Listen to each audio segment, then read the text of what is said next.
Здравствуйте, меня зовут Владислав Сухаренко, я врач общей практики. Завершая тему храпа, мы сегодня с вами поговорим об интересных фактах, мифах и реальностях. Известным фактом является то, что многие семьи находятся на грани развода по причине храпа. Также известны случаи убийств на этой почве.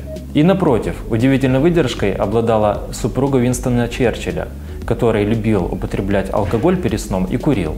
Затем длительно и очень громко храпел, что вынуждало ее спать в другой комнате, а затем и построить индивидуальную звукоизолированную комнату. По статистике, женщины вдвое чаще заявляют о готовности спать со своим супругом отдельно по причине храпа. Неоспоримый факт о том, что у храпящих снижается работоспособность. И поэтому подсчитано, что ежегодно по этой причине предприятия теряют порядка 70 миллиардов долларов убытков ежегодно. Хотелось бы развеять один миф об эффективности народных средств при лечении храпа. К ним относятся подвязывание нижней челюсти во время сна, подшивание мячика к пижаме сзади, также использование специальных браслетов. Фактом является то, что ни один из этих методов не доказал свою эффективность в клинических испытаниях. Базовые методы профилактики и общие организационные мероприятия оказывают намного большую эффективность по сравнению с этими нетрадиционными методами.